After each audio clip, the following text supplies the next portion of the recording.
ketika pemerintah Hindia Belanda itu hendak mengumpulkan pungutan gitu, di warga pribumi, warga Bumi Putra pada waktu itu, di warga Bumi Putra, dan pungutan itu untuk membiayai hari eh, hari terbebasnya Belanda dari penjajahan Napoleon dari Prancis gitu. Nah, akhirnya kemudian oleh Ki Hajar Dewantoro ditulislah sebuah artikel yang satir. Judulnya Kalau Aku Adalah Orang Belanda. Kalau aku adalah orang Nederland gitu. Dia tunjukkan bahwa saya malu gitu.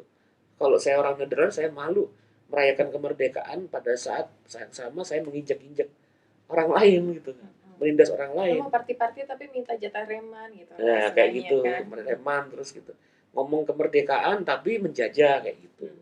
Nah, dari situlah kemudian marah betul tuh kolonial Belanda dan akhirnya sampai mengirim pasukan polisi sampai 1.500, banyak sekali. Akhirnya mereka ditangkap.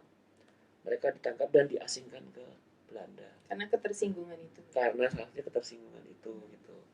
Nah, dari situ kemudian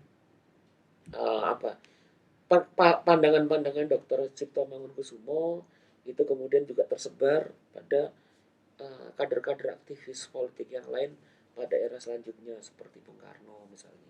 Berarti setelah mereka diasingkan ke Belanda, kemudian pemikiran ini tidak ikut diasingkan, masih terus berjalan di Batavia di Indonesia. Ceritanya seperti apa itu berarti? Iya, karena ya pemikiran dari tokoh-tokoh ini tetap berkembang di Hindia Belanda gitu kan. Dan pada saat mereka diasingkan ke Belanda, kesadaran politik tadi, perubahan yang lebih maju dan progresif itu tersebar di kalangan intelijensia, kalangan terdidik yang sedang sekolah di Belanda gitu. Jadi paham-paham dari tiga serangkai ini, dari Ki Hajar Dewantoro, Dr. Cipto, dan kemudian Does Dekker gitu, mereka ini kemudian pandangannya tersebar gitu. Dan terutama pada waktu itu kan ada muncul kelompok belajar ya, kemudian kelompok belajar atau perkumpulan yang namanya Perhimpunan Indonesia gitu. Nah, Perhimpunan Indonesia ini menghimpun kalangan mahasiswa-mahasiswa Indonesia pada waktu itu gitu kan, menyebar di Belanda dan juga di Indonesia itu berkembang terus kesadarannya, dan ikut mendorong evolusi perubahan sosial, kesadaran dan gagasan-gagasan dari pergerakan di Indonesia di Hindia Belanda pada waktu itu. Nah, juga kemudian ada tokoh seperti Dr. Sutomo gitu yang lebih moderat gitu, lebih kalem gitu kan, nggak meledak-ledak kayak Dr. Cipto Mangunkusumo, dan dia lebih mengedepankan proses-proses perjuangan yang sifatnya evolutif gitu kan, tetap membangun kompromi lah ya, komunikasi dengan kolonialisme Hindia Belanda gitu. Dan tapi juga beliau tetap membangun kesadaran pelan-pelan gitu, karena melalui Budi Utomo dan selanjutnya juga kemudian dia habis itu dia kuliah ke Belanda gitu kan, dan pulang dia bentuk parindra gitu. Dari proses-proses aktivitas sosial ya dan politik yang dia bangun, dia ikut memajukan gitu kan, kesadaran sosial dan budaya dari warga Bumi Putra pada waktu itu. Dia mendorong misalnya terbentuknya koperasi, usaha kecil dan menengah gitu, bagi rakyat kebanyakan, terus kemudian pendidikan baca tulis gitu kan, hal-hal yang kelihatannya tidak menggelegar gitu kan, tapi fondasi yang paling penting untuk membawa rakyat itu menuju kesadaran politiknya gitu. Nah, Cipto ini Dr. Sutomo ini juga menjadi figur penting itu, di mana dia juga ikut terlibat misalnya dalam membantu rakyat Nusantara pada waktu itu, rakyat Bumi Putra, untuk bisa sembuh dari persoalan-persoalan epidemi wabah yang ada pada itu, dan dia juga mengorganisir Budi Utomo itu untuk terlibat dalam relawan sosial untuk menghadapi wabah tadi gitu. Dan juga selanjutnya setelah dia sekolah ke Belanda dan dia pulang, Dr. Sutomo ini kemudian menjadi pengajar gitu di NIAS. NIAS itu kalau sekarang tuh FK UNER. NIAS ini kemudian menjadi bagian penting juga dari proses penyadaran sosial, penyadaran politik gitu, dan penanaman gagasan-gagasan kebangsaan pada waktu itu. Nah, di kalangan berbagai macam aktivisme dari para dokter itu kemudian dikenal dalam kasanah tokoh bergerakan, mereka dipandang sebagai dokter nasionalis.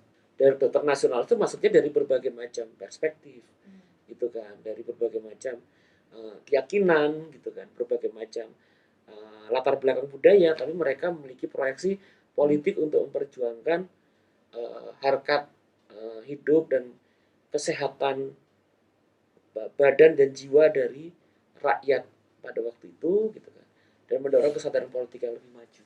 Gitu. Kalau bisa di highlight gitu ya, pertama bahwa exposure mereka terhadap pengetahuan modern gitu kan, itu kemudian membentuk kesadaran sosial dan politik bahwa modernitas dalam medical science gitu kan, dalam ilmu kedokteran itu sangat penting sebagai bahan mereka gitu, sebagai amunisi mereka untuk mengabdi kepada bangsanya. Itu pertama ya. Terus kemudian selanjutnya konsepsi-konsepsi yang mereka pelajari dalam ilmu medikal itu sangat penting sekali kemudian untuk membangun bagaimana mereka memproyeksikan tentang pandangan-pandangan politik gitu. Jadi tadi aku bilang tentang sebagai analogi tentang bagaimana masyarakat dan ke depan proyek politik bagi bangsa Indonesia itu dibentuk dan diimajinasikan ke depan gitu, berdasarkan pembacaan mereka. Ketiga juga yang penting adalah bahwa komitmen mereka itu semakin kuat gitu, ketika mereka melihat nasib bangsanya yang kondisi tidak sehat tadi, berbagai macam penyakit itu dibentuk karena tidak saja problem dari tubuh mereka, tapi interaksi mereka terhadap lingkungan sosial yang menindas. Itu kan sanitasi yang buruk, terus kemudian pencemaran sungai gitu. Terus kemudian kondisi lingkungan yang tidak baik, kerja keras yang berlebihan waktunya untuk melayani kolonialisme, kurang gizi, itu kan interaksi manusia terhadap lingkungan sosial. Yang itu kemudian membuat badan dari masyarakat yang mereka perjuangkan itu tidak sehat, gitu kan.